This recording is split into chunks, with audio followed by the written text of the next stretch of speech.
हरे नहीं दीदी नहीं आना। अभी आ रही है? आ रही है कि नहीं? नहीं दीदी दीदी आने तो नहीं आई। फेसबुक पे नहीं आ रही? नहीं दीदी अभी आई आज।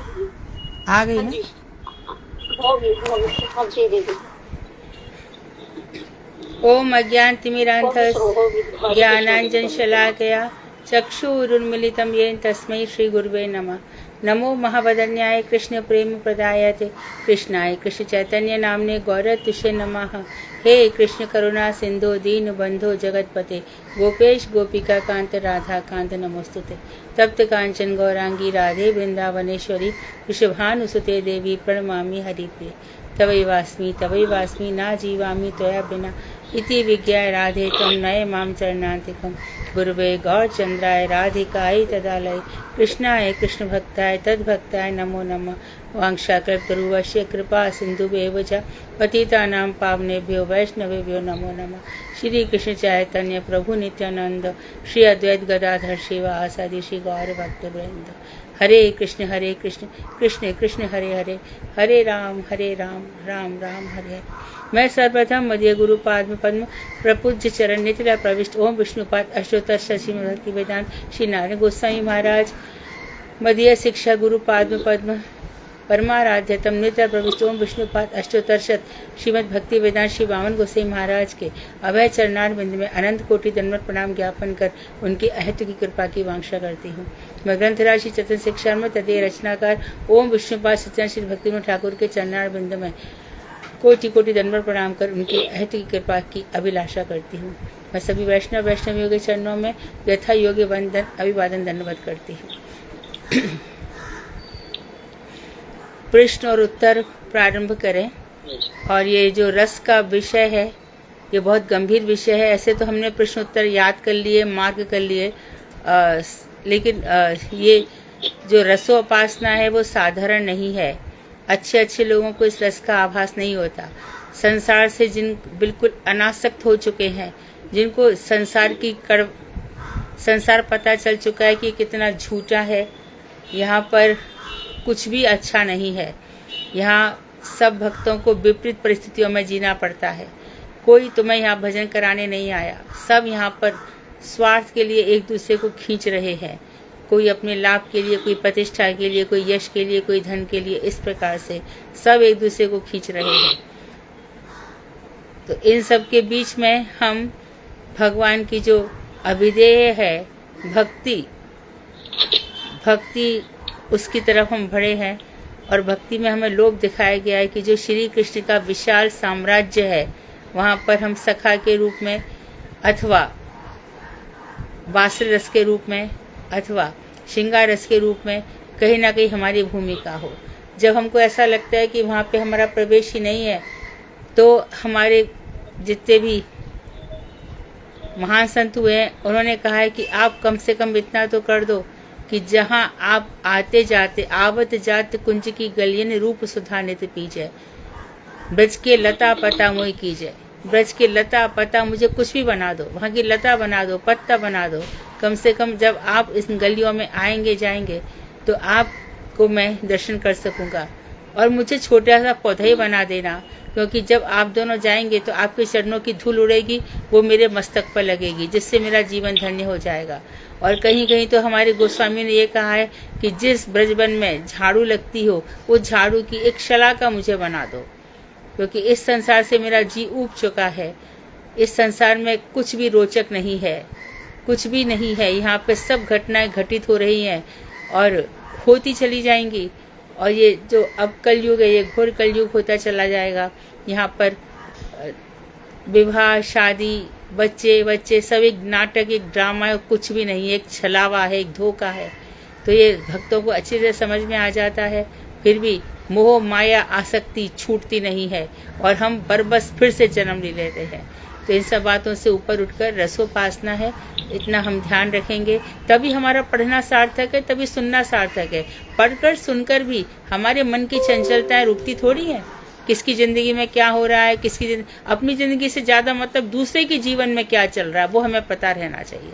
ये हमारा दम्भ है, ऐसा नहीं होना चाहिए, ऐसा नहीं होना चाहिए। दूसरों के विषय में शांत रहो, अपने भगवान से मतलब रखो, अपनी भक्ति से मतलब रखो, अपने आप से मतलब रखो। शालू प्रश्न प्रारंभ कीजिए। हरे कृष्ण दीदी, दंडवत प्रणाम दीदी। धन्यवाद। क्वेश्चन सुधा दीदी पूछ लेंगी, नाम मैं बोल दूंगी। क्यों, तुम पूछो ना।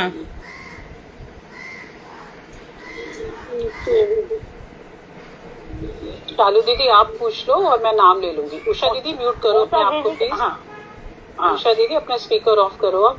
Thank you. शालू दीदी आप क्वेश्चन कर लो, और अगर निशा दीदी क्लास में है तो निशा दीदी नाम ले सकती हैं। निशा दीदी आप हो ना? हरे कृष्ण दीदी। हरे कृष्ण। हाँ जी, हाँ जी दीदी। आप नाम ले लेना प्लीज, और शालू दीदी क्वेश्चन करेंगे। शालू दीदी आप स्टार्ट करो, आप कर सकते हो, करो एक एक करके पूछना शुरू। हरे कृष्ण दीदी। क्वेश्चन नंबर 1, जैव धर्म के अनुसार ब्रजनाथ जी और विजय कुमार जी का किस रथ में प्रवेश हुआ था? उत्तर दो फटाफट। शर्मा दीदी।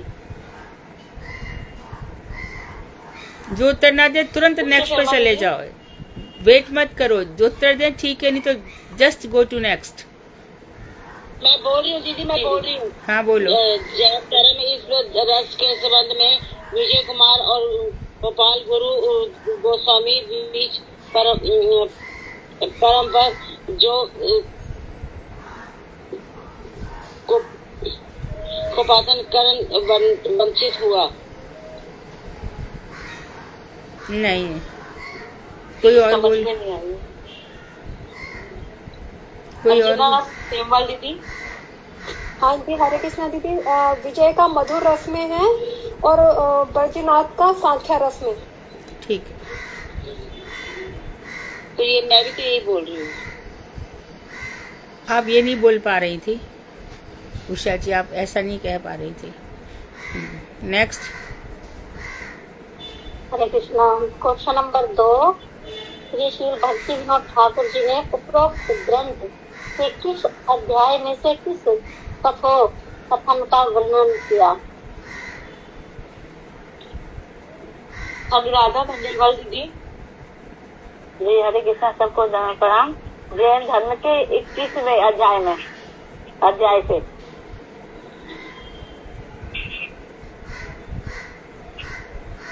हरे कृष्णा।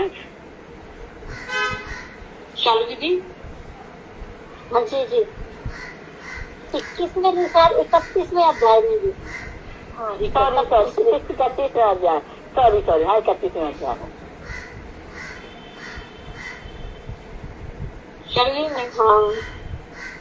क्वेश्चन नंबर, मधुर रस में क्या चारों रस समाहित है, कैसे संक्षेप में बताएं? मोहिनी दीदी। हरे कृष्णा, दंडवत प्रणाम। हाँ जी, मधुर रस में चारों रस विद्यमान हैं, और मधुर रस में राधा जी और उनकी सखियां अर्थात ब्रजदेवियां आती हैं, और इसमें एक एक करके सारे रस। शांत रस में का तो ब्रज में प्रवेश ही नहीं है, और ब्रजदेवियां ये हर भाव से श्री कृष्ण की सेवा करती हैं, और दास्य भाव से ये उनको चवर ढुलाती हैं, तांबूल बनाकर देती हैं। सत्य भाव में ये हंसी ठिठोली करती हैं। राधा जी के द्वारा मल्लयुद्ध होता है और सखियों द्वारा मधुर गान किया जाता है।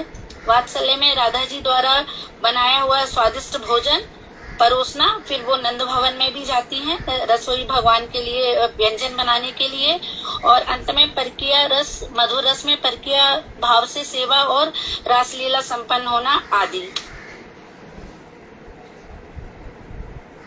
हरे कृष्णा। क्वेश्चन नंबर 4, ब्रज भक्ति में भगवान के साथ कैसा संबंध होता है? इंदु वाई दीदी। हरे कृष्णा, दंडवत प्रणाम। सद बंधुगत भाव होता है, अपने अपने रस के अनुसार उनसे प्रेम। क्वेश्चन नंबर 5, जिन व्यक्तियों का हृदय शुष्क है उनके लिए कौन सा रस नितांत अनुपयोगी है और क्यों? शैला खंडेलवाल दीदी। हरे कृष्णा, दंडवत प्रणाम। उनके लिए मधुर अनुपयोगी है, क्योंकि मधुर जहाँ पर हृदय शुष्क होता है, मतलब जो निवृत्ति पथावलंबी व्यक्ति होते हैं, उनमें मधुरता, सरसता, स्नेह नहीं होता, इसलिए उनके लिए अप्राकृत जगत का मधुर रस अनुपयोगी है।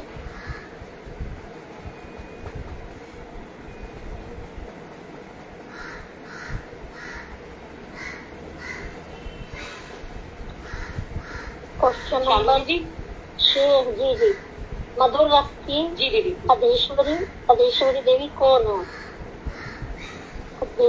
उषा दीदी।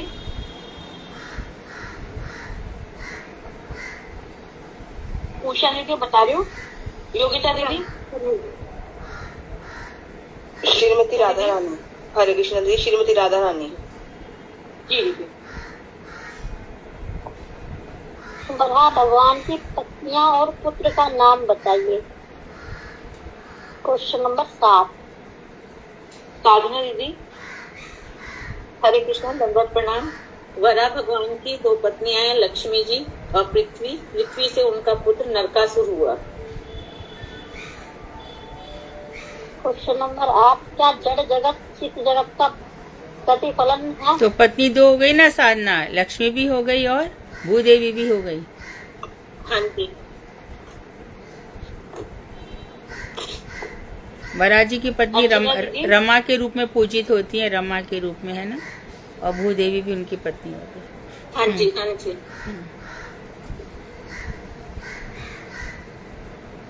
Question number 8। क्या जड़ जगत चित्त जगत का प्रतिफलन है? तो प्रतिफल। योगिता दीदी आप बताइए। जड़ जगत चित्त जगत का प्रतिफलन है दीदी। हरे कृष्ण। योगिता दीदी। जड़ जगत चित्त जगत का प्रतिफलन है।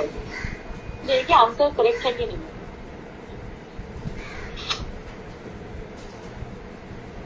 जी दीदी। दीदी आप जैसे कुछ भी आप दीदी बताइए, पूछिए दीदी। Question number 9। ब्रज में कौन से 3 कुंज है? सर्वश्रेष्ठ कौन सा है और इनमें कौन प्रवेश के अधिकारी हैं? ज्योति गुप्ता दीदी।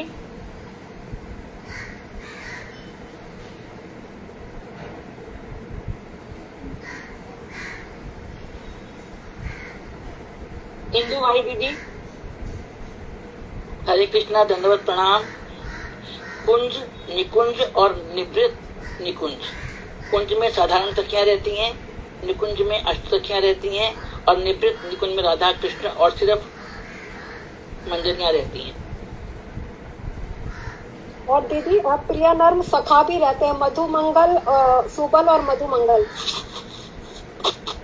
जा सकते, आवागमन रहता है, आवागमन। Question number 10। निवृत्ति पथावलंबी कौन होते हैं? शालू दीदी, इसमें से जब आपका क्वेश्चन आधा रह जाए ना, तो वो पुटअप किया करो। जैसे आपने ये पूछा था पहले क्वेश्चन में कि इसमें से सर्वश्रेष्ठ कौन सा कुंज है, वो रह गया, वो बताएंगे इंदु भाई दीदी। हाँ जी जी जी जी जी जी। तो निवृत्त निकुंज जो है सर्वश्रेष्ठ कुंज है इसमें से।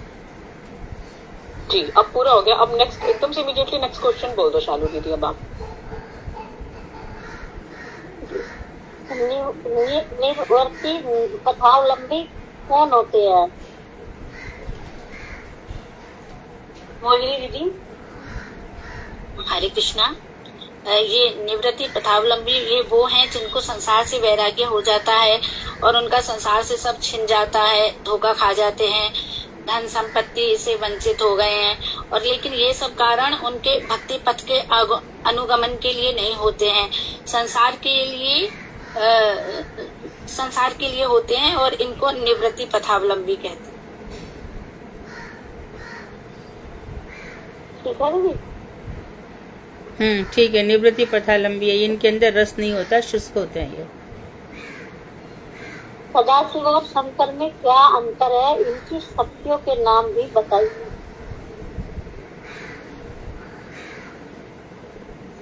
जल्दी जल्दी फटाफट, डायरेक्ट क्वेश्चंस तो हैं।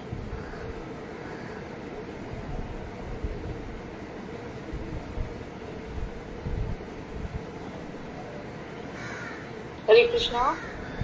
ज्योति दीदी आप बताएंगे।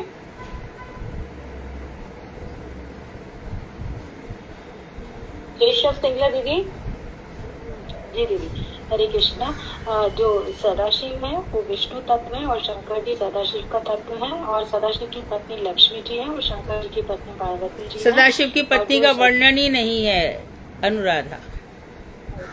जी दीदी, ठीक है, क्योंकि विष्णु तत्व। जी दीदी, और जो सदाशिव का है वो उनका जो लोकेशन है वो है गिरजा नदी के ऊपर जो मुक्ति लोक है, वहाँ सदाशिव जी का है। और शंकर जी से 11 रुद्र प्रकट हुए हैं। मुक्ति लोक में सदाशिव नहीं है, कहाँ पे पढ़ लिया तुमने? मुक्ति लोक के ऊपर। हाँ, गोलोक धाम के ही एक द्वीप में सदाशिव रहते हैं, क्योंकि सदाशिव विष्णु तत्व है। अद्वैताचार्य में 2 तत्व हैं, सदाशिव और कारण अर्णव से विष्णु, इससे सदाशिव विष्णु तत्व है।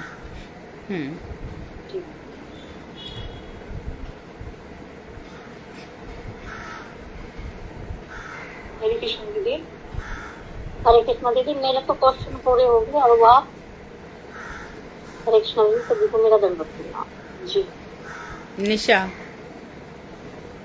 जी हरे कृष्ण दीदी, दंडवत प्रणाम। सुधा दीदी आप लेंगे, नाम लेंगे आप। शालू दीदी आप नाम लेना चाहोगे?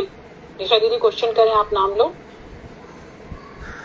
शालू दीदी जी दीदी आप ले सकते हो नाम ना, देख देख के जो हैंड रेस करें। हाँ आप करो। निशा दीदी आप कर लो क्वेश्चन प्लीज, शालू दीदी हेल्प कर देंगे। जी जी जी। क्लास 185 से है ये सारे क्वेश्चन सभी। फर्स्ट क्वेश्चन, जड़ जगत की सारी विचित्रताएं किसका प्रतिफलन है? हरे कृष्ण दीदी, योगिता दीदी।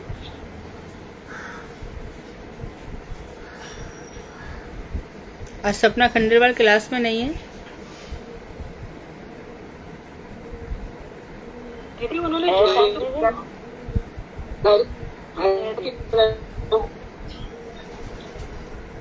उत्तर नहीं दिया एक कृष्णा दीदी, जड़ जगत चित्त जगत का है, लेकिन वो सारा प्रतिफलन यहाँ है। लेकिन सारा प्रतिफलन कैसा है? है। हाँ, हेय है, राइट। हेय का अर्थ? और जगत जगत में संभवतः विपरीत विपरीत कर्म क्षेत्र होती है। हाँ ठीक है। धर्मयुक्त होती है। हाँ, हेय का अर्थ क्या? हेय का अर्थ बताइए दीदी। हेय का अर्थ क्या है? तुच्छ बोल सकते हैं? हाँ, त्याग देने तुच्छ बोल योग्य। सकते हैं दीदी? त्याग देने योग्य। त्याग, घृणित। बेकार है, तुच्छ। घृणित, हाँ। तुच्छ भी नहीं है, तुच्छ होता तब भी चल जाता है। घृणित है, छोड़ देने योग्य है। छोड़ देना, त्याग करने योग्य। किस किस को लग रहा है कि जगत में कुछ नहीं है, इसको त्याग कर देना चाहिए? कितने लोगों का अनुभव होता है? यस। कितने लोगों के हाथ उठ रहे हैं? जड़ जगत दीदी, जड़ जगत इसे छोड़ ही देना चाहिए।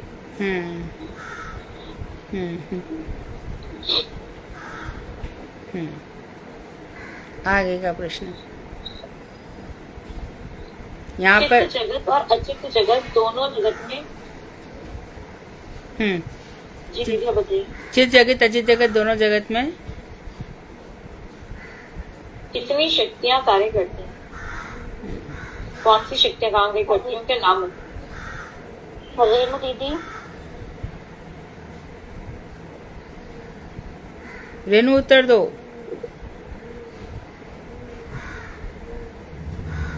ये तैयारी करके नहीं आती है। हरे कृष्ण दीदी, तैयारी बहुत करती हूँ दीदी, मुझे तो क्वेश्चनों के आंसर नहीं मिलते। तुम पढ़ती हो? 3-4 पेज ही तो होते हैं, पढ़ लिया करो। दीदी पढ़ती हूँ नहीं दीदी, कुछ ही क्वेश्चन के आंसर मिलते हैं, नहीं मिलते, बहुत कोशिश करती हूँ दीदी, सुबह से ग्रंथ लेके बैठी हुई हूँ कल से। ये दीदी का क्लास में से है, दीदी क्लासेस में से है ये। हाँ, रिकॉर्डिंग में से लिया है क्या? अच्छा अच्छा। हमेशा 3 शक्तियाँ रहेंगी। आपके ज्यादा अरे तो तुम लोग ना उसमें से क्वेश्चन पूछते हो, अच्छी बात है, लेकिन कंटेंट में से ज्यादा पूछो, क्योंकि बहुत से लोग रिकॉर्डिंग नहीं सुनते। सुधा और ये साधना जी और कुछ लोग दिन रात रिकॉर्डिंग सुनते हैं। इन लोगों को तो सब रटा पड़ा है, कुछ लोगों के पास इतना समय नहीं होता है। ठीक बात है रेनू? दीदी सुनती थी दीदी, अभी थोड़े टाइम से मैं थोड़ा परेशान चल रही हूँ, कोई परेशानी चल रही है, तो अभी दीदी मेरा छुटा हुआ है थोड़ा सा ना। एक बात तो रेनू, परेशानी जो भक्त है उनके जीवन में आती ही नहीं है, आने पर भी उसको परेशानी नहीं लेते। उस भक्त लोग क्या समझते हैं इन चीजों को? ठाकुर जी को कुछ हमसे ज्यादा ही लगाव हो रहा है, ज्यादा ही प्रेम हो रहा है, वो चाहते हैं कि हम उनका और नाम याद करें। इसलिए परेशानी जब होती है जब हम समझते हैं हम जड़ जगत के जीव हैं, और उन्हीं परेशानियों को जब हम भगवान से जोड़ देते हैं तो लगता है कि ये भगवान हमारी परीक्षा ले रहा है अपने और करीब लाने के लिए। इसे कभी भी तुम परेशानी समझना ही मत। ये परेशानियों का एंड नहीं है किसी की भी लाइफ में, तुम्हारी, मेरी, इसकी, उसकी, किसी भी की लाइफ में। ये जगत है दुखालय, दुखालय, दुखालय। ये संसार दुख से युक्त है, और सबसे बड़ा दुख है हमारी उम्र घट रही है, वृद्धावस्था आ रही है, मृत्यु इंतजार कर रही है। ये परेशानियों का ही जगत है। यहाँ पर 2 पल कोई सुखी नहीं रह सकता, और जो कहता है ना मैं सुखी हूँ, समझ लेना वो सबसे बड़ा झूठा है। तो यहाँ बिल्कुल परेशानियां, पेशानियां ये जिंदगी के रहेंगे ही, इम्पोर्टेंट है ये। बहुत लोग कहते हैं कि हमें कुछ नहीं है, धीरे धीरे ऐसी परेशानियां उसको घेरती है ना, तो तुम बिल्कुल। अरे किसना दीदी मेरे साथ तो हो रहा है दीदी, ये 1.5-2 महीने से ना पता नहीं क्या चल रहा है मेरा, ऐसे लगता है कि जैसे सब कुछ छूट सा रहा है। सब कुछ भगवान की तरफ जा रहा है तुम्हारा? नहीं दीदी, मतलब ऐसे लग रहा है कि मैं उतना टाइम नहीं दे पा रही, जैसे ग्रंथ वगैरह को, अपनी क्लासिक को, जैसे वरना मैं दीदी आपके लेक्चर को बार बार सुनती थी, 2-3 बार सुनती थी, अब नहीं सुन पा रही हूँ। तुम व्यस्त हो गई हो भागवत में, है ना?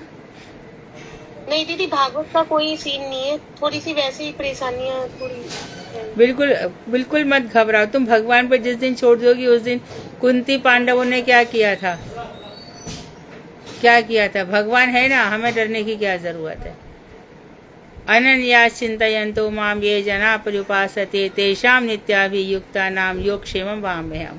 रेणु माध्यम है, पर मैं सबके लिए ही कह रही हूँ। जो अनन्य भाव से चिंतन करते हैं उनका योगक्षेम मैं वहन करता हूँ। ये संसार नाटक है, कुछ भी नहीं है, एक ड्रामा है, हम अभिनय करने आए हैं। बिल्कुल भगवान से जुड़े रहो और खुश रहो। Chant Hare Krishna and be happy.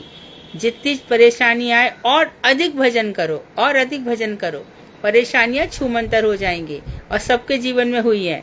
ध्यान दो, स्वामी महाराज विदेश गए, शिपिंग में गए, और 3 बार उनको हार्ट अटैक का दौरा पड़ा। हमारे प्रमोदपुरी गोस्वामी इतना अच्छे से ग्रंथ लिखे उन्होंने, और चूहा खा गया यहाँ से। और चक्रवर्ती ठाकुर ने गीता के अध्याय लिखे थे कुछ लाश के, तो कह रहे मैं लाश के लिखा था तो चूहा यहाँ के आके खा गया। कभी भी हर चीज को, क्योंकि चूहा में भी कौन है? परमपिता परमात्मा वास कर रहे हैं, सब जीव में वही वास कर रहे हैं। कोई हमें दुख दे रहा है वो भी परमपिता परमात्मा का आदमी है। जो हमें इस प्रकार से कर रहा है वो भी सब भगवान के ही आदमी है। क्षीरोशाही विष्णु सबके हृदय में वास कर रहे हैं। मानो कभी कभी धन संबंधी परेशानियां आ जाती हैं तो हमें अपनी आवश्यकताएं लिमिट कर लेनी चाहिए। भगवान चाहते कि तू और कम में जी सकता है। अनुराधा खंडेलवाल नहीं, दूसरी अनुराधा। हाँ, जरा वो 4-5 लाइन बोलो कि हमारे पास 2 हाथ हैं तो तकिए की क्या जरूरत है। जल्दी जल्दी बोलो। हाँ जी दीदी। दीदी उसमें बोला है कि भगवान ने जब हमको दो हाथ दे रखे हैं तो हमको तकिए की क्या जरूरत है। जब भगवान ने हमको जब बारिश है तो बारिश हो रही बारिश है तो हमारे को भगवान ने गुफा भी है। और अगर जंगली जानवर है तो उसके लिए भी अजीत भगवान क्या नहीं है। अजीत भगवान अभी भी हैं जो हमारी रक्षा करते हैं। उसके अलावा छोटी छोटी चीजें जो अगर बर्तन की जगह क्या भगवान ने अभी हमारे पास अंजलि नहीं है, मतलब हाथ नहीं है कि जो हम उसमें जल नहीं ले सकते। तो इस प्रकार से भगवान ने हमें हर और चीज यदि दे रखी है। भगवान ने हमें वस्त्र नहीं दिए तो क्या रास्ते में चिथड़े पड़े हुए नहीं मिल जाते हैं, या फिर पेड़ के बलकल वस्त्र नहीं है। यदि भगवान हमसे प्रेम करते हैं तो हमें हर मोड़ पर अपनी, उस समय हम भूल जाते कि हमारे अंदर सबसे बड़ा मुसीबत यही है कि हम सुखों को भगवान की कृपा समझते हैं।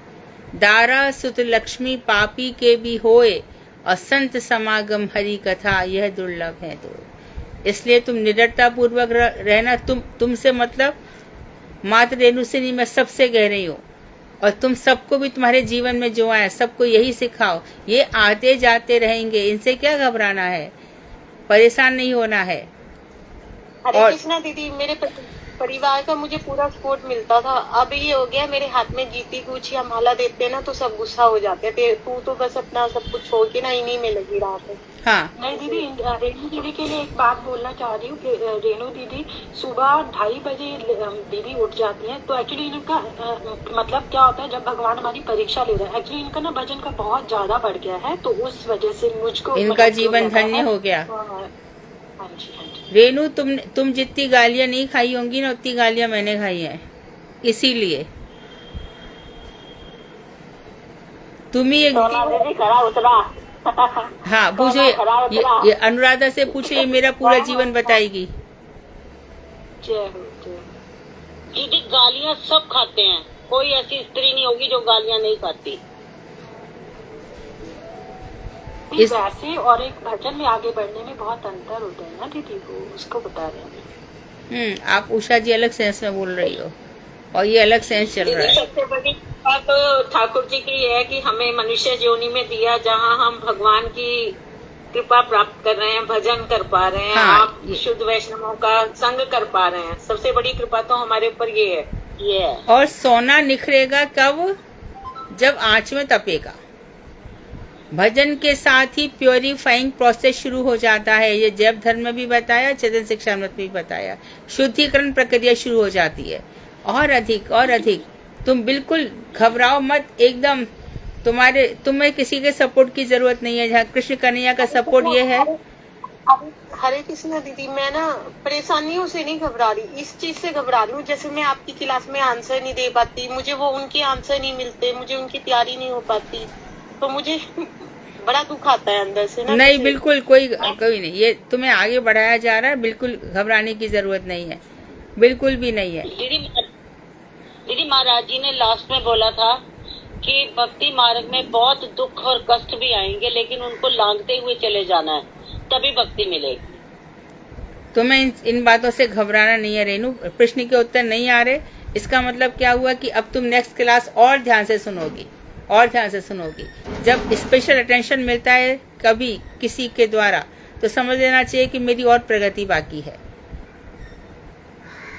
ठीक है, हाँ। आपकी दीदी, आपका आशीर्वाद हो ना, अगली क्लास में सारे क्वेश्चनों के आंसर सबसे अच्छे मैं ही दूंगी। Very good. और तुम प्रसन्न रहो हमेशा हर हालत में। कभी भी कर्ता और भोक्ता मत बनो, दृष्टा बन जाओ। ना मैं करता हूँ, ना मैं भोगता हूँ, ना मैंने कुछ किया है, ना मैं भोग रहा हूँ या भोग रही हूँ। हमेशा दृष्टा बनो, ऐसे जीवन चला जाएगा। और अगला जीवन ठाकुर जी के, जहाँ पर ठाकुर जी का नित्य धाम है, वहां पर होगा। और ये तो भजन से ही होगा। और जब तक भजन होगा तो संसार को लेकर चलोगे तो भजन नहीं होगा। भजन में संसार विपरीत होता ही है। भजन में संसार विपरीत होता ही है। भजन में साधु ही संग देंगे, भक्त ही संग देंगे, दूसरा कोई संग देने वाला नहीं है। भजन के लिए तुम ये ध्यान रखना, जितने भी लोग इस समय सुन रहे हैं या सुनेंगे, भजन के समय हम अकेले ही होते हैं, खाली साधु हमारे साथ होते हैं। परिवार में कोई हमें भजन कराने नहीं आया, ये ध्यान रखना। तो तुम्हें प्रसन्न होना चाहिए कि मैं उस मोड़ पर आ गई हूँ जहां पर मुझे अकेले ही चलना है। निशा आगे प्रश्न करो। जी दीदी। दीदी एक प्रश्न का भी उत्तर नहीं किया है किसी ने। चित्त जगत और अचित्त जगत में कितनी शक्तियां कार्य करती हैं, कौन सी शक्तियां कार्य करती हैं? हाँ बोलो, ये सिंपल आंसर है। भावना भावना भावना गहरा दीदी। हरे कृष्णा भावना दीदी। दीदी मैं भी ग्रंथ नहीं पढ़ पाती हूँ, पर मैं प्रयास करूँगी आगे से पढ़ूंगी। ओके। हरे कृष्णा दीदी। इंदु आई दीदी। हरे कृष्णा, धन्यवाद, प्रणाम दीदी। चित्त जगत में भगवान की 3 शक्तियां कार्य करती हैं, संधिनी, संवित और आह्लादनी। भाई जी का अच्छा, इंदु जी का पति पत्नी दोनों भजन कर रहे हैं, ठीक है। दीदी हमारा यहाँ पे मन ही नहीं लग रहा, आप कथा हम मिस नहीं कर सकते। अभी यहाँ पे रात के 9 बजे हुए हम उनका घर छोड़ के ऊपर आगे बैठ गए अपने कमरे में दोनों। हाँ दोनों ही भजन कर रहे हैं धीरे धीरे। आपकी क्लास तो राधे राधे राधे राधे राधे राधे भाई जी, बहुत ध्यान से सुन रहे हैं ये भी। राधे राधे। ये ठीक है एकदम। तो देखो एक बात और ध्यान रखो, शुरू में कोई किसी को भजन नहीं करने देता, लेकिन एक दिन जो व्यक्ति अकेला पड़ता है ना, सारा परिवार, सारा समाज, सारा देश के लिए वो लाइट पिलर बन जाता है, प्रकाश स्तंभ। बाद में सब उसी की बात मानते हैं। आप बस उस वाले जो दौर है ना, उस दौर को पार कर जाओ। अगला क्वेश्चन। दीदी इसमें एक चीज पूछनी थी मुझे, थोड़ा सुधा दीदी ने थोड़ा मुझे पॉइंट किया था कि जो ये 3 शक्तियां हैं, संजीवनी शक्ति, संवित शक्ति और आह्लादनी शक्ति, क्या दीदी ये सिर्फ चित्त जगत में ही कार्य करती हैं या फिर ये अचित्त जगत में? अचित्त जगत में छाया रूप में काम करती हैं। वहाँ पे आह्लादनी शक्ति राधा जी हैं, और यहाँ पर जो लोग ये जो सांसारिक काम है, जड़ काम है, उसके रूप में आह्लादनी शक्ति होती है। जड़ काम है तो तीनों शक्तियां ऊपर भी रह। कृष्ण संगीता में वर्णन आया 2nd चैप्टर शक्ति तत्व में। तो ये ऊपर 3 शक्तियां रहती हैं और नीचे भी भगवान की शक्तियां सब जगह काम करती हैं। फिर धीरे धीरे क्या होता है, क्योंकि इस शक्ति में इतनी क्षमता है, इतनी योग्यता है कि जड़ जगत से मनुष्य को फिर घृणा हो जाती है। फिर वो ऊपर तो जो सही आह्लादनी शक्ति है राधा जी के चरणों में, आह्लादनी शक्ति का जो सार सर्वस्व उनके चरणों में पहुंच जाता है। फिर दिन रात उसको किशोरी जी के चरण ही दिखाई देते हैं, उनका मुखार बिंद दिखाई देता है। किशोरी जी उपहास में कहती हैं, क्या पुलिंद कन्या जो भील जाति की है वो काली होती है, तो पुलिंद कन्या को किशोरी जी बुलाती है कि सखी मेरे पास आ। सखी उसको बराबर का दर्जा देती है, क्योंकि वो कृष्ण से इतना प्रेम करती है। तो उन्होंने कहा कि देख सखी, कृष्ण तो काले हैं और मैं तो गोरी हूँ, हम दोनों की मैचिंग होती ही नहीं है। तू एक काम कर, कृष्ण के साथ बैठ जा, शायद वो इससे खुश होंगे, तू भी काली वो भी काला। तो इस तरह से वर्णन आते हैं। ये सब जब तुम लोग और ऊपर पहुंचोगे तो ये सब ग्रंथ पढ़ने को मिलेंगे, जहाँ पर दान के लिए कौमुदी है, उज्ज्वल नीलमणि है, राधा रस सुधा निधि है, विदग्ध माधव है, ललित माधव है, मुक्ता चरित है। उस अवस्था के लिए सब ग्रंथ बनाए गए हैं, लेकिन पहले हमें यहाँ पर मजबूत और पक्का होना पड़ेगा। आगे दीदी अचित नंबर 1 मिनट निशा दीदी प्लीज। दीदी अचित जगत में जो आपने बताया कि तीनों का छाया रूप है, तो उसको क्या हम माया देवी की सतोगुण, रजोगुण, तमोगुण शक्तियां कह सकते हैं? नहीं, सतोगुण तमोगुण रजोगुण ये आह्लादनी और ये सब थोड़ी करते हैं। सतोगुण तमोगुण तो मनुष्य को सात्विक, तामसी और राजसी बनाते हैं। और जो संधिनी शक्ति है वो धाम बनाती है। संवित शक्ति ज्ञान देती है, जड़ ज्ञान। आह्लादनी शक्ति जड़ आनंद देती है। वो सतोगुण तमोगुण रजोगुण से उनका कोई संबंध नहीं है। ये माया के 3 गुण हैं। मतलब तीनों शक्तियां वो कार्य कर रही है मगर जड़ रूप में। हाँ, यहाँ छाया रूप में काम करती है। जैसे कि दुर्गा जी हैं, ऊपर जगत में पौर्णमासी हैं, वो भगवान श्री कृष्ण को मिलन का कार्य कराती है। लेकिन वो पौर्णमासी की जो छाया है दुर्गा जी, दुर्गा मतलब ये दुर्ग, इस किले की जो रक्षा करती है। यहाँ पे क्या रक्षा करती है कि मनुष्य के हर जन्म का उनके पास लेखा जोखा रहता है, फिर उसका ताड़न करती हैं, भर्त्सन करती हैं, उसको यहाँ पर ला करके बराबर दंड देती हैं। तो ये उनकी पति छाया है। जो कुछ ऊपर है वही सब कुछ नीचे है। जी दीदी, ठीक है, धन्यवाद दीदी। हरे कृष्ण, धन्यवाद।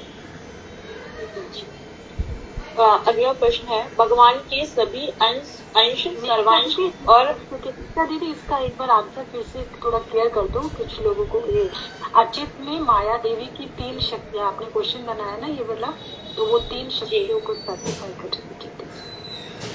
दीदी चित्त जगत में 3 शक्तियां कार्य करती हैं और अचित जगत में भी वही 3 शक्तियां कार्य करती हैं, किंतु जो चित्त जगत की शक्तियां हैं, संजीवनी शक्ति, संवित शक्ति और आह्लादिनी शक्ति, वो अचित जगत में यानी जड़ जगत में छाया रूप में कार्य करती है, या जड़ रूप में।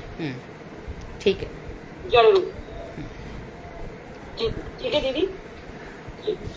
अगला प्रश्न है, भगवान के सभी अंश सर्वांश हैं और जीव विभिन्नांश हैं, क्यों? ज्योति गुप्ता दीदी।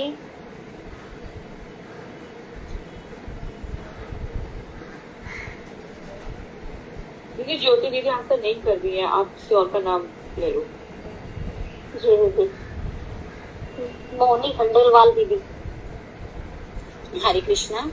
स्वांश में ये भगवान के अंश हैं और जो सारे अवतार हैं भगवान के वो स्वांश में आते हैं। राम जी हैं, नरसिंह भगवान हैं, वामन भगवान हैं और विभिन्न अंश में और हम लोग आते हैं, क्योंकि भगवान के नाम रूप गुण जैसा हमारा कुछ भी नहीं होता है, इसलिए हम विभिन्न अंश हैं। और गुणों में जैसे भगवान असीम हैं और हम तो सीमित हैं, भगवान विभु हैं, हम लोग अणु मात्र हैं और भगवान स्वतंत्र हैं, हम पराधीन हैं। इस तरह से तो ये अंतर है स्वांश और विभिन्नांश। नाम रूप गुण हमारे भी होते हैं। कल पढ़ा था हमने, रूप सत्ता, गुण सत्ता, क्रिया सत्ता, स्थिति सत्ता सबकी रहती है, सबकी रहती है। हम विभिन्नांश इसलिए हैं कि हमारे अंदर, जैसा कि तुमने बाद में बोला था, वो विभु हैं, हम अणु हैं। वो परम चेतन है, हम क्षुद्र चेतन हैं। वो सर्वव्यापी हैं, हम अपने शरीर कल का भी नहीं जानते।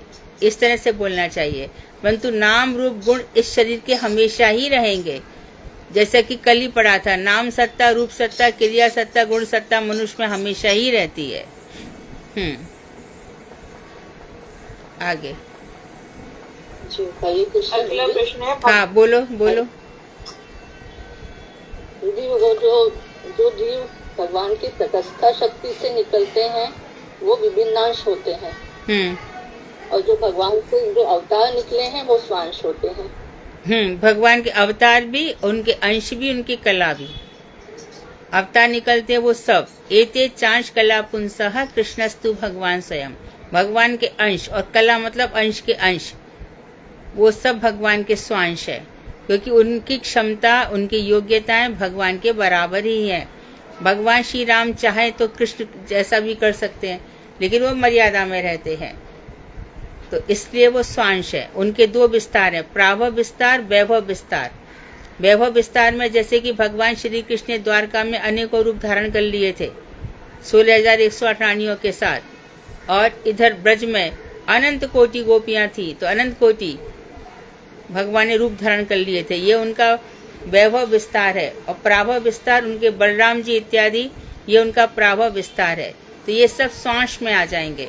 और विभिन्नांश में, क्योंकि मनुष्य जो है अपना क्षुद्र जीवन लेकर के पैदा हुआ है, कर्मों का भोगता है, जो भगवान में ये सब चीजें लागू नहीं होती। लेकिन जो बद्ध जीव, विभिन्नांश में बद्ध जीव और मुक्त जीव 2 प्रकार के जीव हैं। मुक्त जीव भी बहुत समय तक आप ब्रह्माद भुवनान लोका, ब्रह्मलोक तक पड़े रहते हैं। मुक्त जीव वहाँ पर प्रतीक्षा करते हैं, जब ब्रह्मा की द्विपरार्ध आयु समाप्त हो जाएगी तो वो कारण अर्णव सह विष्णु में ब्रह्मा जी के साथ प्रवेश हो जाएंगे। तो मुक्ता अपि लीलया विग्रहम दत्वा भगवंतम भज। तो जो मुक्त मनुष्य है वो भी मनुष्य जीवन धारण करके भजन कराने के लिए यहाँ पर आते हैं। इस तरह से जीवन चलता है, ये सृष्टि चलती है, संसार चलता है। ये मुक्त जीव भगवान की प्रेरणा से, नित्यानंद ठाकुर की प्रेरणा से संसार में आते जाते रहेंगे और लोगों को भजन कराते रहेंगे। जैसे कि श्रीमन महाप्रभु जहाँ वहाँ सब जगह गए। दक्षिण में क्यों चातुर्मास करने गए, क्या जरूरत थी उनको? दक्षिण की तरफ क्यों गए? चातुर्मास में एक जगह रहते हैं साधु, तो वहां से गोपाल भट्ट गोस्वामी को ले आए, प्रबोधानंद सरस्वती को ले आए। राम केली ग्राम में क्यों गए? वहां से रूप सनातन को ले आए, और इसी प्रकार से रघुनाथ दास गोस्वामी को। तो चारों तरफ भगवान के भक्त बिखरे रहते हैं, ये मुक्त जीव होते हैं, लेकिन है ये विभिन्न अंश। कभी भी जीव स्वांश नहीं हो सकता, और भगवान के जितने अवतार हैं वो स्वांश है। चाहे वो गरुड़ जी पर बैठकर ये आए थे छठे मनवंतर में, गजेंद्र को बचाने के लिए आए थे, उन हरि को ले लो। चाहे ध्रुव के लिए रक्षा के लिए आए थे, उन हरि को ले लो। द्वितीय चक्रव्यूह के जो हरि है वो आए थे। इस तरह से भगवान का स्वांश का विस्तार है। अगला क्वेश्चन। जी दीदी, भगवान के क्रोधावेश और शक्त्यावेश अवतार कौन है? क्रोधावेश कोई सा नहीं है। नहीं, प्रश्न गलत है। क्रोध में आवेश, अवतार क्रोधावेश नहीं, शक्त्यावेश। क्रोध को शक्त्यावेश कहेंगे, क्रोधावेश कोई नहीं है। क्रोध में आवेश हुआ वो शक्ति का ही अंश है, शक्ति का दूसरा नाम है, इसको शक्त्यावेश कहेंगे। जी दीदी, जी दीदी। दीदी उसको आवेश अवतार कह सकते हैं, क्रोधा नहीं। परशुराम जैसे है ना। हाँ, शक्त्यावेशा भी कह सकते हैं और आवेश भी कह सकते हैं। जी दीदी। बोलो कौन कौन से? परशुराम देव बोल ही दिया। हो गया दीदी, उत्तर दे दिया उन्होंने, दे दिया। परशुराम जी, वेद व्यास जी और वेद व्यास जी। मनुष्य के जीवन की ये वाला छोड़ दो क्या दीदी? क्या है दीदी? मनुष्य के जीवन की, वो आपके लेक्चर में से ही बनाया था। मनुष्य के जीवन की मुख्य अवस्थाएं कौन सी है? और तुरीय अवस्था तक। हाँ, वो छोड़ दो। कोई दे पाएगा उत्तर? कोई देना चाहता है? इन शॉर्ट प्रश्न 5 का उत्तर क्या अनुराधा खंडेलवाल दीदी ने या अनुराधा दीदी ने किया है?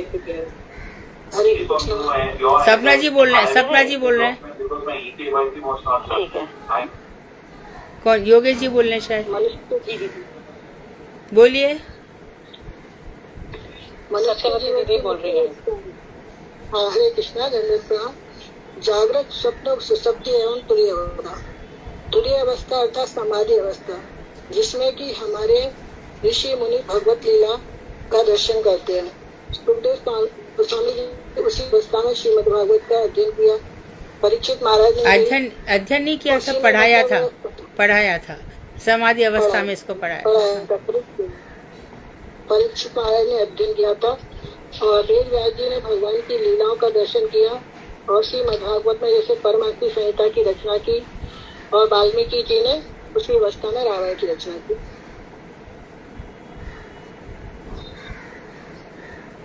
जी दीदी। हरे कृष्ण। हाँ जी दीदी, आपने बहुत अच्छा आंसर दिया। जड़ जगत का सबसे बड़ा आश्चर्य क्या है? हेमंती रावत दीदी। देहरादून।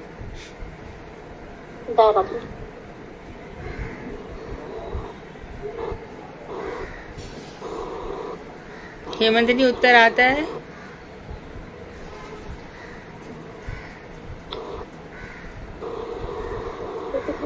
दीदी मैं बताऊं? हाँ बोलो। हरे कृष्णा दीदी।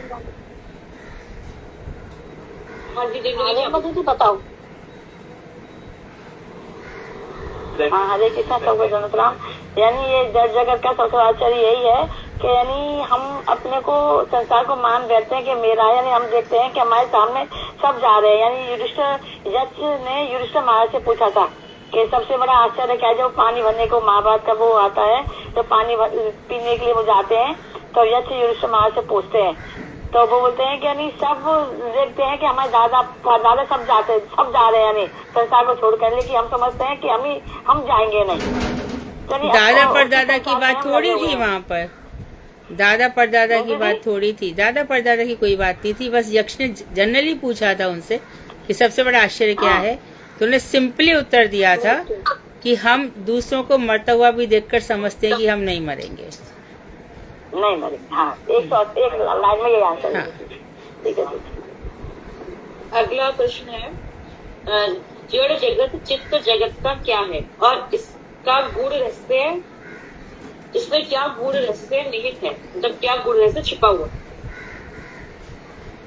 विनीता दीदी, विनीता त्यागी दीदी। दीदी मैं अभी बाहर हूँ, मैं उत्तर दे नहीं सकती दीदी, अभी मैं हूँ नहीं घर पे दीदी, रास्ते में हूँ कहीं। शीला खंडेलवाल दीदी।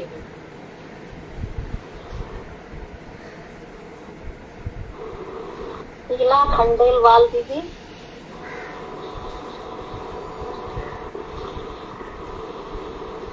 योगिता दीदी, योगिता दीदी। हेडिंग ही तो है, सीधा तो उत्तर है।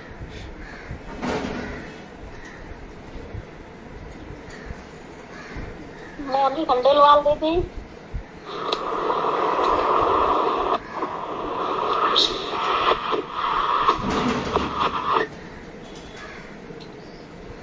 हरे कृष्ण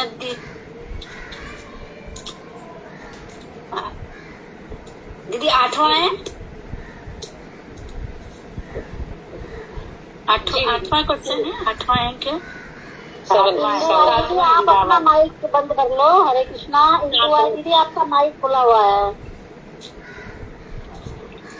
हाँ, ये इसका गूढ़ रहस्य यह है कि प्रतिफलित प्रतिनिधि स्वभावतः विपरीत धर्म युक्त होती है और ये जड़ जगत भी चित जगत का प्रतिफलन छाया है और उसमें गूढ़ रहस्य है कि प्रतिफलित प्रतिनिधि स्वभावतः विपरीत धर्म गुणों वाली होती है। जी। अगला प्रश्न है जड़ जगत में मधुर रस किस प्रकार का प्रतीत होता है?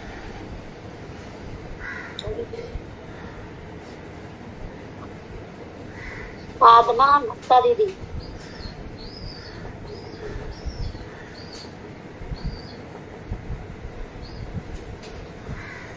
हरे कृष्ण दीदी।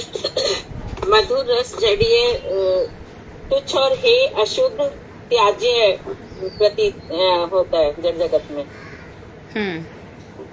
जी।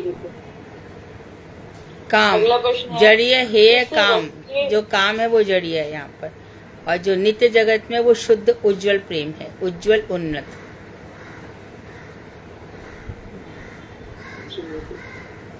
प्रश्न 10 सॉरी 9 है किस रस के गुण जड़ जगत में जड़ीय है रस के रूप में प्रतिफलित हुआ है? जड़ीय रस इसका विपरीत क्या? जड़ीय रस इसका विपरीत प्रतिफलन है?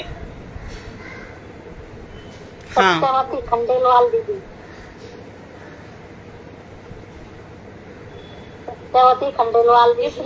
रस के गुण जड़ जगत में कौन सा एक बार प्लीज। जड़ जगत में चलो 1 मिनट क्वेश्चन रिपीट प्लीज। हाँ जी दीदी प्रश्न यह है कि किस रस के गुण जड़ जगत में जड़ीय है रस के रूप में प्रतिफलित हुए हैं? किस रस के? और जड़ीय रस किसका विपरीत प्रतिफलन है? जड़ रस किसका फलन है? किसका प्रतिफलन है?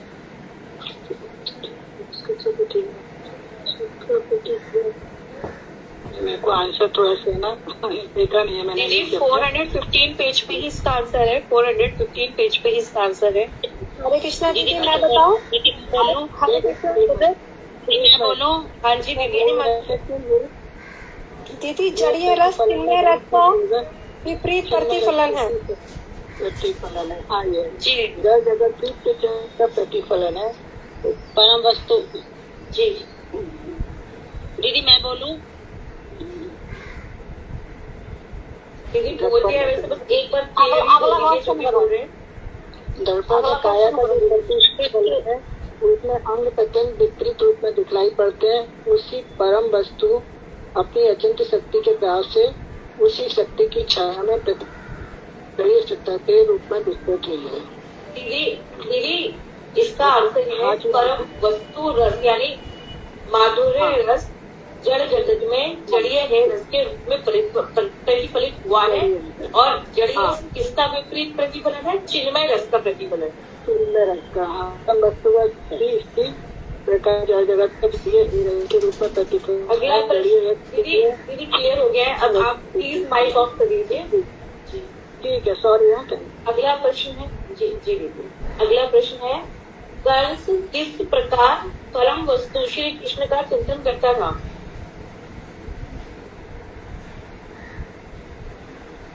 उषा शर्मा दीदी।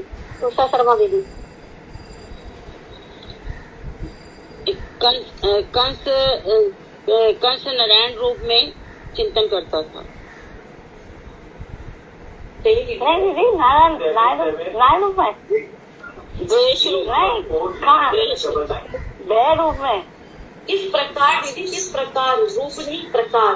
दीदी भय रूप में, भय से करता था, उससे सोते रहते। सुनो ना, उसे भय होता था कि मेरे को कृष्ण किस रूप में मतलब मेरा मारेगा। ऐसा नहीं है उषा जी, आप अपनी बात जैसे जो है ना उसको ठीक से प्रेजेंट करो। जैसा है वैसा बोल देने से काम नहीं चलता। चलो, वो भय के कारण वो बिल्कुल कृष्णमयी हो गया था। सोते जागते उठते बैठते हर समय कृष्ण कृष्ण कृष्ण कृष्ण, इसलिए उसको परम गति प्राप्त हुई थी। दीदी आता है मुझे, लेकिन डर लगता है। अगला क्वेश्चन करो दीदी। चिन्मय रस जड़ जगत में प्रतिफलन होने पर जड़बद्ध जीव के चिंतन द्वारा कैसे कल्पित होता है? ऐसी दशा में बद्ध जीव क्या करता है? अंजना दीदी। हाँ जी दीदी, हरे कृष्णा। वही रस जड़ में प्रतिफलित होने पर जड़बद्ध जीव की चिंता द्वारा एक औपाधिक मतलब नाम या संबंध तत्व के रूप में कल्पित होता है। ऐसी दशा में बद्ध जीव निर्वृत्त निर्विशेष धर्म को ही परम वस्तु मानता है। बहुत बढ़िया आंसर है। जी,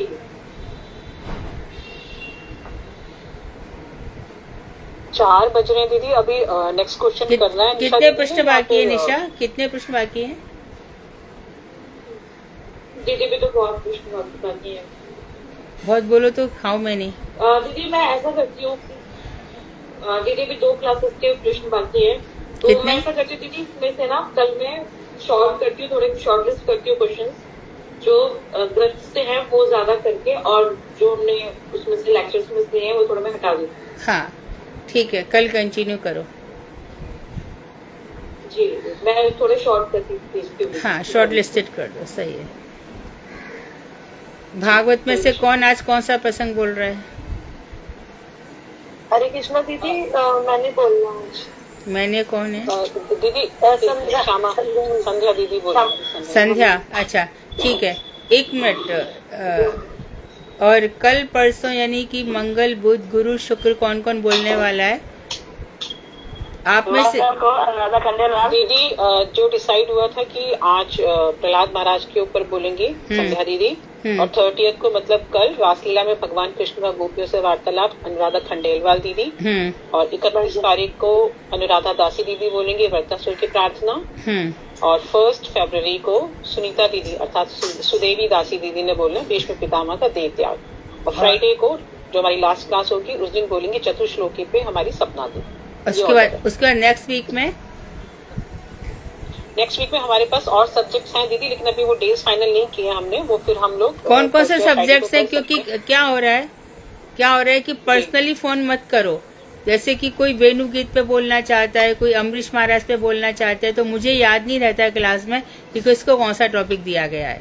जैसे मेरी सबसे नोट कर रही हूँ। हाँ, तो मेरे सबसे करबद्ध प्रार्थना है कि मैं व्यक्तिगत रूप से मुझे याद नहीं रहता, तो अगले वीक के भी एक दफे सुधा बोल दो ना, कौन कौन सा टॉपिक है? नारद जी का दीदी मेरा रख लो मंडे को। एक मिनट मैं बोल देती हूँ। मंडे को नारद का साधना जी का हो गया। हाँ जी। हाँ, और ट्यूसडे को मंडे को अगर उषा दीदी एक एक करके बोले प्लीज। मैं बोलती हूँ। साधना दीदी ले रही है मंडे को नारद जी का चरित्र। अगला था हमारे पास दक्ष प्रजापति का यज्ञ का ध्वंस, वो गहना बोलेगी संध्या दीदी क्या ट्यूसडे को? हाँ जी दीदी, मैं लिखूं ट्यूसडे को उसका नाम? हाँ जी हाँ जी ठीक है दीदी। वेणु गीत पे निशा दीदी ने कहा था। निशा दीदी कब बोलना चाहोगे आप? दीदी आप कोई भी दिन आप मुझे वेडनेसडे चलेगा आपको? जी ठीक है। वेडनेसडे भरत महाराज और रघुन उपदेश पे हमारी भावना दीदी और नादा दासी दीदी ने दो ने मिलकर बोलना था, तो आप लोग थर्सडे को बोलना चाहोगे? हाँ जी दीदी, थर्सडे को बोलो। ठीक है। अनुराधा दीदी आप भी दोनों मिलके बात करोगे ना इसमें? दोनों मिलके बोलोगे आप लोग? अनुराधा दासी दीदी कौन सी? आपने बोला था ना रघुन उपदेश पे बोलोगे भावना दीदी के साथ साथ थर्सडे। अगले दिन शिफ्ट कर दी है ना। यदि किसी और को देना है तो आप उसको भी दे सकते हो, नहीं तो मैं बोल दूंगी सर्टिफिकेट। नहीं, आपका नाम लिखा हुआ है। नहीं ठीक है, फिर ऐसे करते हैं कि अगर ये ज्यादा लंबा चलेगा तो थर्सडे एंड फ्राइडे कर लेंगे, और अगर ये शॉर्ट में कवर हो जाता है एक दिन में तो फिर फ्राइडे को हम अजामिल उपाख्यान। उषा दीदी मेरा भी है, भमर गीत मेरा भी है। उसके नेक्स्ट वीक में जाओ। क्लास ही नहीं होगी दीदी, सैटरडे को क्लास नहीं होगी। सैटरडे को कौन क्लास? उसके एक मिनट, उसके या फिर उसके अगले वीक थर्सडे फ्राइडे को हम लोग भरत महाराज जी का लेंगे चरित्र, जिसमें कि रघुगुण उपदेश के ऊपर दोनों मिलके बात करेंगे। पहले भावना दीदी बोलेंगे, फिर अनुराधा दीदी। एक मिनट, ये फ्राइडे तक हमारा पूरा हो गया ना? यानी कि 10 दिन का हमारा हो गया। अब नेक्स्ट मंडे अर्थात 11वां दिन। अनुराधा ना बोलेगी तो मैं अनुराधा ले लूंगी। हाँ हाँ कोई बात नहीं। अच्छा ठीक है ठीक है। चलिए आप लोग और किसी को दे दो तो मैं ले लूंगी। हाँ जी हाँ जी। तो आप लोग डिसाइड कर लीजिए आपस में। हाँ ठीक है ठीक है। तो ये हमारा नेक्स्ट वीक भी हो गया दीदी पूरा। और 11वां दिन और कौन से टॉपिक बाकी है? कौन बोल रहे? एक अजामिल उपाख्यान बाकी है जो कि उषा दीदी ने कहा था वो बोलेंगी। ठीक है जी मैं बोलूँ वो 11वां दिन हो गया। Next week. हाँ दीदी मैं नहीं बोलना है। आप बोलिएगा दीदी, आप बोलिएगा, वो डिसाइड कर लेंगे कौन से दिन बोलना है। अनुराधा खंडेलवाल दीदी आप क्या बोल रही थी अभी? हमारे लास्ट में नहीं, भ्रमर गीत। भ्रमर गीत आगे कह दो उसको। हाँ जी हाँ जी, अभी तो मैंने सिर्फ टॉपिक लिखा है, वो ऑटोमेटिकली आगे हो जाएगा दीदी। मैंने सिर्फ टॉपिक लिखा है वो। हाँ वो हमारा आगे में आगे कह दो उसको। चला गया आगे चला गया। और भी कोई टॉपिक किसी को बोलना है तो वो क्लास में बोलें प्लीज, अलग से सेपरेटली मधु दीदी को फोन ना करें। क्लास में बोलेंगे तो मैं फिर क्लास में नोट भी कर सकती हूँ, हम सबको पता भी रहेगा कि कौन किस टॉपिक पे बोलने वाला है। तो बस इस चीज का ध्यान रखें। कथा है दीदी, उससे भी बोल सकते हैं दीदी, गोकर्ण वाली। नहीं वो महात्म है, वो महात्म है, वो महात्म है। अभी महात्म में बाद में जाएंगे दीदी। और ऋषभदेव का भी आता है, ऋषभदेव का भी आता है इसमें। किसका आता है? अमरीश महाराज जी का। अमरीश का वो बिमला बेदीवाल जी बोल रहे थे। अभी आप हैं बिमला जी?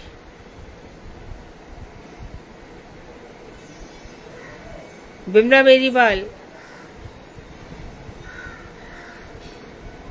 उनका फोन आया था, मुझे अमरीश महाराज पे बोलना है।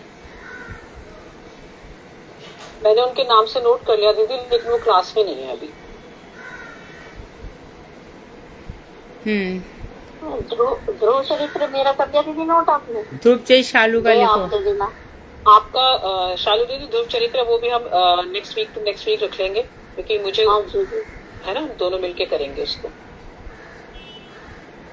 ठीक है, ये शालू दीदी और ये हो गया थर्सडे। फ्राइडे का एक दिन का और ले लो दीदी। हमारा नेक्स्ट वीक पूरा कवर है, ये वीक भी पूरा कवर है, नेक्स्ट वीक भी पूरा कवर है। आज तो मंडे है, हम फिर 2 हफ्ते बाद के जो मैंने 3 टॉपिक नोट किए हैं उनके हम डेज और डेट अर्थात आज से 15 दिन के टॉपिक फिक्स हो गए ना? हाँ जी, आज का हफ्ता पूरा बिजी, नेक्स्ट वीक पूरा बिजी। हाँ बस उसके बाद तो मुझे निकलना पड़ेगा ना 22 तारीख को। आपको कुछ टाइम पहले उसमें ऑफ भी तो लेने पड़ेंगे दीदी 22 तारीख से पहले। देख लूंगी जी, देख लेती हूँ। एक दीदी मैं ये कह रही थी कि आपने कहा कि कथा से जो जनरल आप बताते हो हमको और हम लोग उसको नोट कर लेते हैं, अभी तक हम सभी उस पर क्वेश्चंस बनाते रहे हैं, अनुराधा दीदी, मैं, साधना दीदी, हम सब वो हम लोग तो उनको जी के मान के चलते हैं, जनरल नॉलेज। और वो हमें, मुझे लगता है कि हमें पता भी होना चाहिए, क्योंकि कथा ही सब कुछ नहीं है, कथा के अलावा जो संबंधित बातें जो कि हमारे भक्ति में ही ज्ञान वो सब भी कथा है, वो सब भी कथा है जी। क्योंकि हम जो कुछ भी पढ़ रहे हैं उसमें से वेदांत बहुत कुछ आ जाता है, गीता आ जाती है, कृष्ण संगीता आ जाती है, षट संदर्भ आ जाते हैं, बहुत सारे ग्रंथों का वर्णन आता है। में तो अल्टीमेटली फायदा हमारा ही है ना दीदी, तो अगर हम उसको छोड़ दें, हम सिर्फ ग्रंथ पे चलें, तो फिर मुझे लगता है कि मुझे रखना चाहिए, बाकी आप जैसा बोलें दीदी। मुझे कोई दिक्कत नहीं। आपकी बात सही है दीदी, आपकी बात सही है, लेकिन सबसे भी पॉसिबल नहीं होता है ना, इसकी वजह से। आपकी बात सही है, पहले तो भगवान की कथा ही ना दीदी, भगवान कथा ही सुना रही, उसी में से ही किताब ग्रंथ तो होता ही है। और इसके बाद एक चीज ये है कि मान लीजिए जो दीदी कथा में बता रही है, हो सकता है आपने नहीं सुना या मैंने नहीं सुना, किंतु साधना दीदी ने उत्तर दे दिया या सुधा दीदी ने बता दिया, तो वो हमने दोबारा श्रवण किया, तो इससे हमने एटलीस्ट एक बार तो सुना, हमारा एक ध्यान गया उस पर। और जो प्रश्न बना रहा है उसको तो 3 बार 4 बार सुनना ही होगा, तो उसका भी मतलब मुझे लग रहा है कि इससे थोड़ा सा ज्ञान वर्धन ही होगा। और बाकी जैसे सब बोले, सुधा दीदी ने मुझे गाइड किया था, मैंने पिछली क्लास के डायरेक्ट क्वेश्चंस बनाए थे, तो दीदी ने मुझे गाइड किया था, तो मुझे भी यही लगा कि हाँ प्रश्न थोड़े से उसमें से होने भी चाहिए। दीदी जैसे फॉर एग्जाम्पल निशा दीदी आपने बहुत अच्छी बात कही। मधु दीदी अगर मैं एक बात कहूँ, जैसे एक क्वेश्चन इसने बनाया निशा दीदी ने कि हरिदास ठाकुर जी के पास जो वैश्य थी उसका क्या नाम था। चरित्र याद है, सब कुछ याद है, कथा भी याद है, नाम ध्यान नहीं आया। उसके लिए मैंने नामाचार्य हरिदास ठाकुर का ग्रंथ खोला, मैंने वो पन्ने पलटे, उसका नाम ढूंढा, मतलब मैंने थोड़ी सी मेहनत करी। हमारी कथा में था, हमारी कथा में था आंसर लक्षीरा, नाम नहीं था दीदी। नहीं लक्षीरा बात हुई थी, हाँ नाम बोला था, लक्षीरा बोला था। हो सकता है बताया, तो मेरे से वो मिस हुआ होगा। मैंने ग्रंथ खोला, मतलब मुझे लगा कि जैसे मैंने एफर्ट किए तो ऐसे सब भी करते होंगे, तो वो अपने लिए फायदेमंद है। जैसे आप दीदी नाम था उसमें। अच्छा हरे कृष्णा दीदी, जैसे सुधा दीदी बोल रही है कि मतलब बीच में से क्वेश्चन होने चाहिए, ये बात बिल्कुल सही है, होने चाहिए, लेकिन बस मेन प्रॉब्लम यहाँ पर आती है, जब क्वेश्चन आंसर्स होते हैं तो आंसर रैपिडली नहीं दिए जाते, उसमें बहुत टाइम वेस्ट होता है। तो फटाफट आंसर दिए जाए तो सारा रिविजन भी हो जाए और वो भी हो जाए। मेन जो है आंसर देने में देर आती है, तो उस वजह से दिक्कत होती है, वरना तो बीच में वो बहुत बोरिंग हो जाता है, वो सही है। हाँ, अच्छे से रिवीजन हो जाता है, वो मजेदार भी इंटरेस्टिंग भी होता है। बात सही है, रैपिडली आंसर्स होने चाहिए, ठीक है। और अभी हमने डिसाइड, क्योंकि श्री चैतन्य शिक्षा अमृत का लगभग 45 पेज ही, ऑलमोस्ट 45 से 50 पेज बाकी हैं, और आप लोग सब नवदीप धाम जाएंगे। अगला ग्रंथ हम उठा रहे हैं भागवतार्क मरीचि माला, भक्ति विनोद ठाकुर का। ये क्या है? भागवत अर्क सूर्य और मरीचि किरणय, किरणों की माला, यानी श्रीमद् भागवत रूपी सूर्य की जो किरणें हैं, इसमें भक्ति विनोद ठाकुर ने भागवत को बेस बना करके 20 तत्वों का विवेचन किया है कि जीव तत्व क्या है, ईश्वर तत्व क्या है, अविधेय तत्व क्या है, संबंध क्या है, प्रयोजन तत्व क्या है। बहुत ही जैसे कि ये 2 ग्रंथ रहे, वो भी बहुत अद्भुत ग्रंथ है, उसमें भागवत से संबंधित फिर से बहुत सारी बातें आएंगी, तो आप लोग सब उसको खरीद लेंगे, उस ग्रंथ को हम रखेंगे। और वो ग्रंथ से बहुत रोचक ग्रंथ है, थोड़ा सा इन दोनों से इजी है। दीदी हमारे उससे निकला हुआ है, हमारे मत से निकला हुआ है ये ग्रंथ मरीचि माला, वो मेरा ही अनुवाद किया हुआ, मैंने अनुवाद किया, मैंने अनुवाद किया। ठीक है, तो भागवत लिख देना इसमें नहीं, भागवतार्क मरीचि माला दीदी लिख भी देना, हमारे दिमाग ऐसे ही है थोड़े से। तो वो ग्रंथ से हमें बहुत सुंदर, बहुत सारी जानकारियां मिलेंगी। स्वरूप दामोदर ने आकर के, जो ललिता जी के अवतार हैं, भक्ति विनोद ठाकुर को स्वप्न आदेश दिया था कि तू इस तरह से ग्रंथ बना और उसमें से कंपाइल कर, जीव तत्व के श्लोक अलग से ला, संबंध तत्व के श्लोक अलग से ला, अभिधेय तत्व के श्लोक अलग से ला। भक्ति विनोद ठाकुर ने इस्कॉन वाले इस ग्रंथ को बहुत इंग्लिश में भी ट्रांसलेशन हुआ है, बहुत अच्छे से पढ़ते हैं। ये ग्रंथ बहुत अद्भुत सुंदर है, बहुत रोचक है। ये इन दोनों ग्रंथों में तो फिलॉसफी बहुत थी, लेकिन उससे फिलॉसफी भी है पर रस भी है। तो हम वो ग्रंथ, क्योंकि और लोग पढ़ नहीं रहे, बृहद भागवतमृतम काफ़ी आ चुका है, फिर इसके बाद हम देखेंगे जैसा भी रहेगा। तो मरीचि माला को हम लेंगे, तो आप लोग जब जाएंगे नवदीप इसको खरीद लेंगे। आज का टॉपिक शुरू किया जाए। हाँ जी दीदी। संध्या बोलो। हाँ जी दीदी, मेरी आवाज आ रही है ना दीदी? हाँ, बहुत अच्छे से। हाँ जी। तो हरे कृष्णा। सर्वप्रथम मैं अपने गुरुदेव ओम विष्णुपाद अष्टोत्तर श्री श्रीमद् भक्ति वेदांत श्रीधर गोसाई महाराज जी के चरण कमलों में अनंत कोटि दंडवत प्रणाम करती हूँ। यहाँ पर उपस्थित मधु दीदी के चरण कमलों में मेरा दंडवत प्रणाम। यहाँ पर उपस्थित सभी वैष्णवियों को मेरा यथा योग्य दंडवत प्रणाम। तो आज हम भक्त प्रहलाद जी के बारे में कुछ उनके उपदेश श्रवण करेंगे। तो मैंने जो मतलब जैसे कि हेल्प जो लिया वो मैंने भक्तिवेदांत नारायण गोस्वामी जी के प्रवचन से ही लिया। तो उनको बोलकर, उनके शब्दों को बोलकर ही मैं अपने यद्यपि मेरी इतना मेरा समर्थ नहीं है, बट उनके शब्दों से बोलकर मैं अपनी वाणी को शुद्ध करने का प्रयास करूंगी।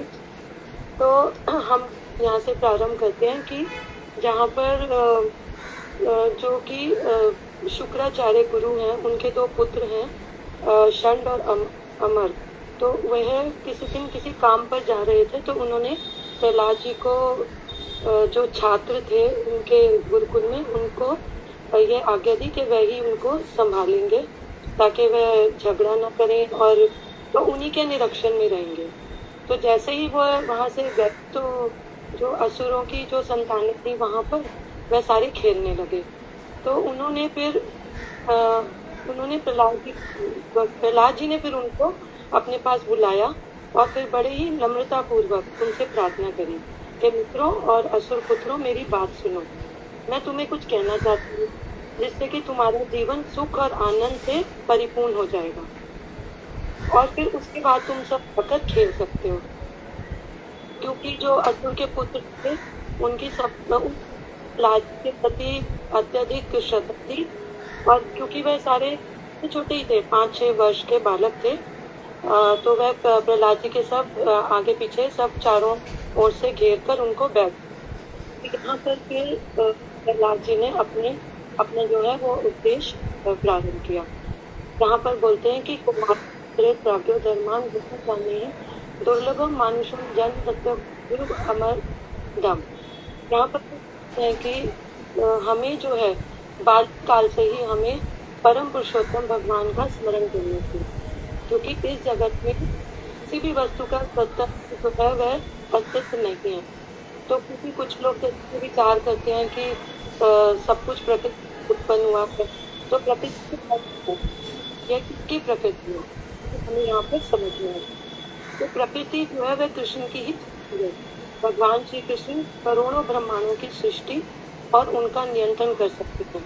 वह एक ही क्षण का विनाश भी कर सकते हैं और दूसरे क्षण में पुनः उसकी सृष्टि भी कर सकते हैं। तो यह बहुत ही अत्यंत शक्तिशाली है। इसके अतिरिक्त वे हमारे और सभी जीवों के भीतर बाहर सब कुछ जानते हैं, परंतु हम उन्हें नहीं जानते। लेकिन क्या है कि हम जब उनके नामों का उच्चारण और स्मरण करते हैं तब हम थोड़ा बहुत उनके बारे में जान पाते हैं।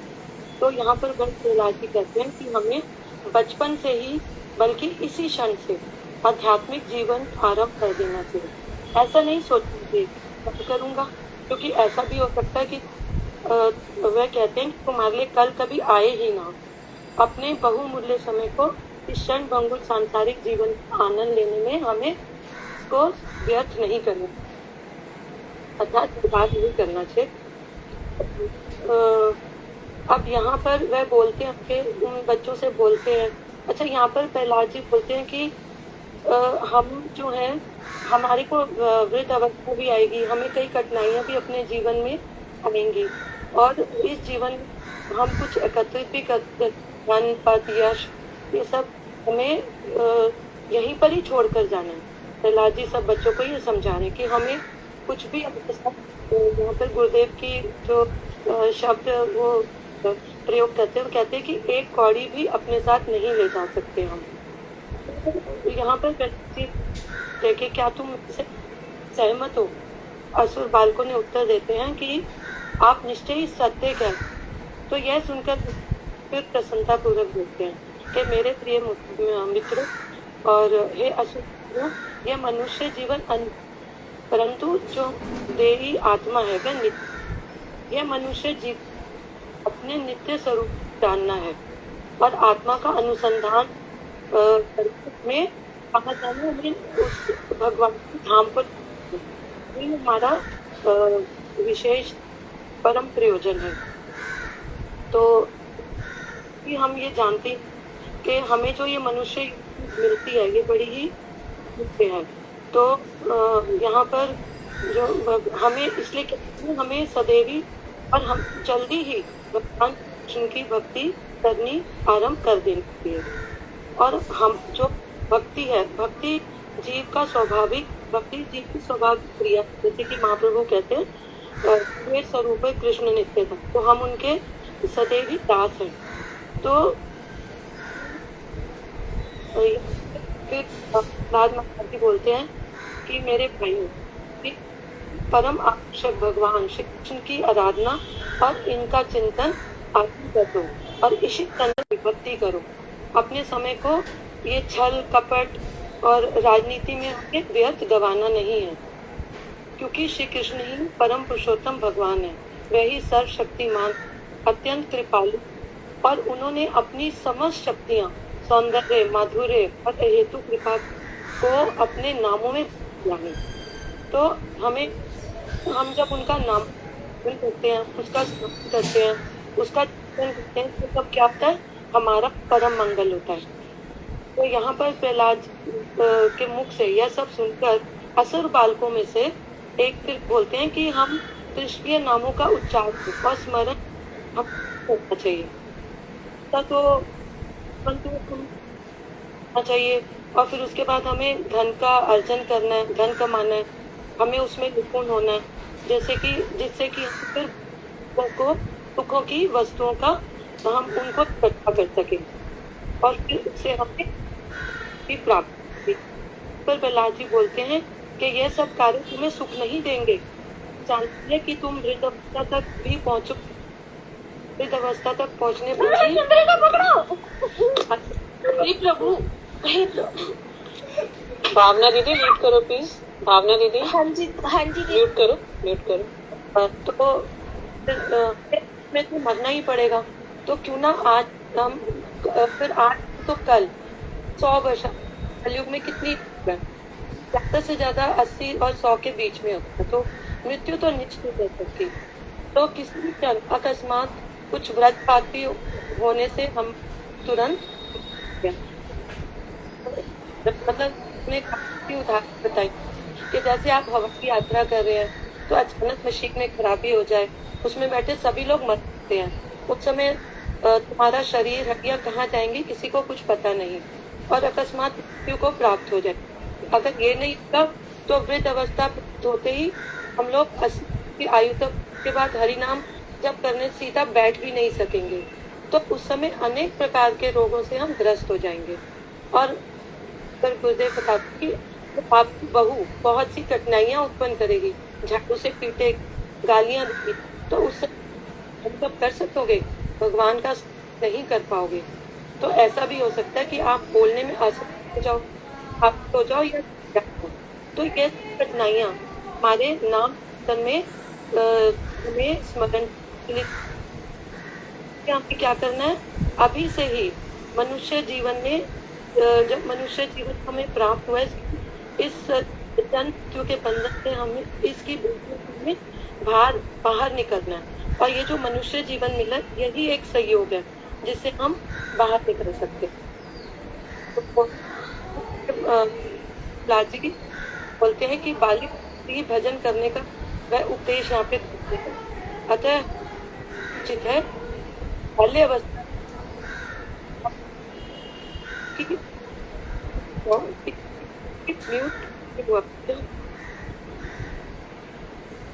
अनम्यूट हुआ हो। किसका म्यूट हो गया?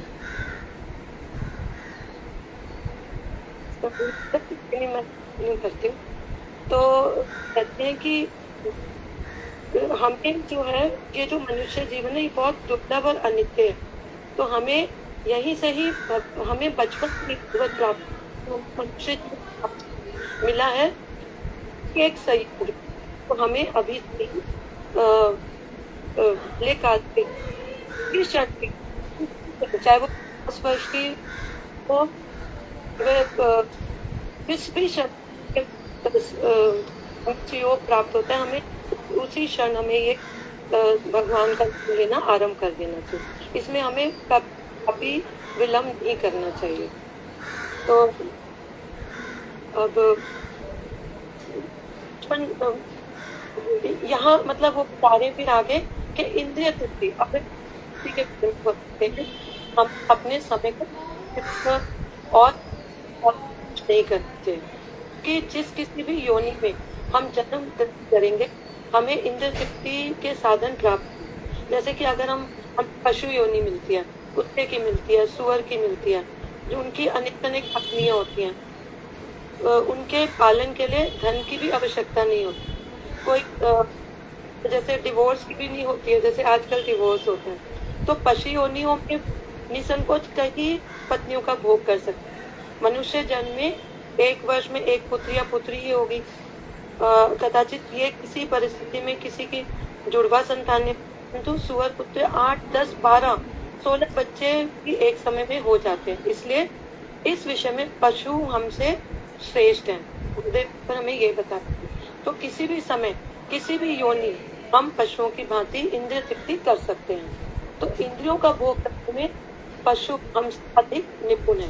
इसलिए हमें अपनी इंद्रियों को केवल मात्र भोग करने में नहीं लगाना चाहिए, जीवन के प्रारंभ से ही कृष्ण के नामों का कीर्तन और स्मरण करना चाहिए। अब यहाँ पर और वे बताते कि चाहे हमारी इच्छा है या नहीं है, बिना इसके भी कष्ट हमें फल पूर्व हमारे जीवन में आएंगे और उन्हें नहीं होगा। हमें पूर्व में किए गए अपने कर्मों का फल भोगना ही पड़ेगा। तो चाहे सुख हो या दुख, इस में हमें चिंतित होकर उस समय को व्यर्थ नहीं करना है, अपितु श्री कृष्ण के दिव्य नामों का कीर्तन सदैव करते हैं। और हमारी जो एनर्जी है, हमारी जो ऊर्जा है, वह हमेशा कृष्ण के स्मरण और दिव्य नामों के उच्चारण में लगाना चाहिए, जिसके फल स्वरूप हम सदा के लिए प्रसन्न और सुखी हो जाएंगे। ये तो हम सभी जानते हैं कि हम भगवान का नाम लेकर ही सदैव सुख हो सकते हैं। वही हमें आनंद देता है, जो मतलब परमात्मिक आनंद है, वह हमें भगवान के नामों से ही, भगवान के नाम उच्चारण करने, भगवान का नाम स्मरण करने से ही मिल सकता है। हमें यह नहीं सोचना चाहिए कि दिव्य नाम का हर जगह हरे कृष्ण मंत्र सब के लिए रामबाण औषधि है। यह महामंत्र इतना शक्तिशाली है कि जन्म और मृत्यु को वह है। तो आप लोग फिर प्रहलाद महाराज जी कहते हैं कि आप लोगों को मार्ग को अपनाना होगा। तो यहाँ पे आगे भक्त प्रहलाद जो उनके असुर बालक बैठे होते हैं कि आपने अपने सहपाठियों को यह शिक्षा देते हैं कि यदि आप 100 वर्ष तक जीवित रहते हैं तो आधा जीवन अर्थात 50 वर्ष निद्रा में निकाल देते हैं, और आपके पास कितने रह जाते हैं? अगर 100 साल की उम्र है तो केवल 50 वर्ष ही बचते हैं। तो यदि आप अनुशासित नहीं हो या आप अनुशासन से नहीं चल रहे तो आपकी जीवन अवधि और भी कम हो जाएगी।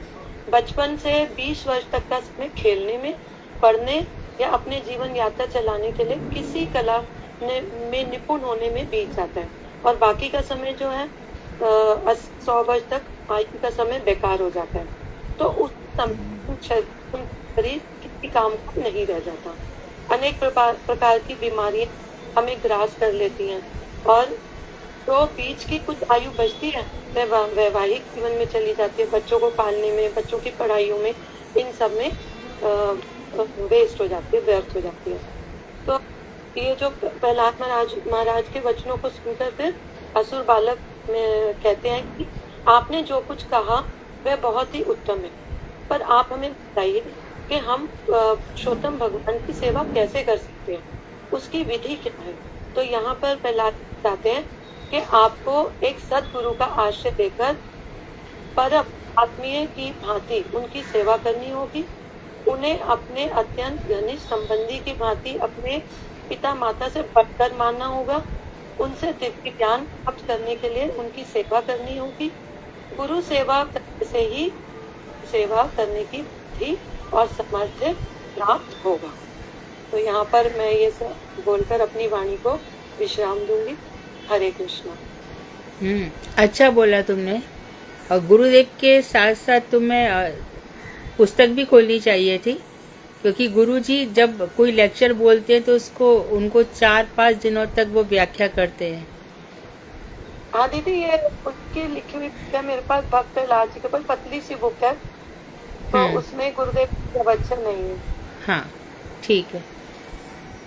तो अच्छा हुआ, इसका सार सर्वस्व यही था कि हमारा जीवन उतने ही वर्ष का है जिसमें आधी उम्र हमारी सोने में चली जाती है। 20 साल तक बाल क्रीड़ाओं में चली जाती है, ये 20 साल, और अंत के 20 साल बीमारियों में चली जाती है। बीच का कुछ ही समय हमारे पास रह जाता है जिसमें समाज का विवाह इत्यादि। तो कहने का तात्पर्य कि भजन के लिए हमारे पास समय ही नहीं बचता है। फिर उन्होंने असुर बालकों को समझाया कि बचपन से ही हमें भजन करना चाहिए, बाल काल से ही, क्योंकि आत्मा को अभ्यास नहीं होता। जिन्होंने बचपन से भजन नहीं किया है वो बड़े होकर भी भजन नहीं कर सकते। तो बहुत सारी ऐसी बातें उनको समझाई। फिर ये भी बताया कि हम कितने ही जन्मों में चर्वित चर्वण जो हमने भोग किए हैं उन्हीं को बार बार भोग करते हैं, हर योनि में भोग करते हैं उन्हीं चीजों को। कौन कौन सा भोग? आहार, भय, निद्रा, मैथुन, ये स्पष्ट रूप से कहा है। और ये जो जीवन है ये क्या है? यहाँ पे खुजली है, जिस तरह से खुजली को शांत करने में लगे रहते हैं।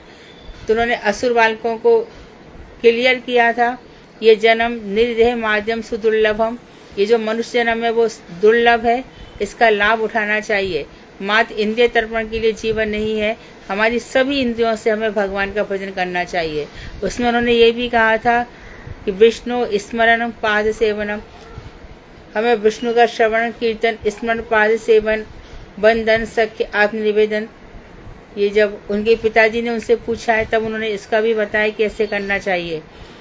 तो काफ़ी जो बातें हैं स्वयं प्रभुपाद जी ने 64 बार असुर बाल को जो उपदेश दिए हैं, हमारे सरस्वती प्रभुपाद ठाकुर ने 64 बार इन उपदेशों को कहा था।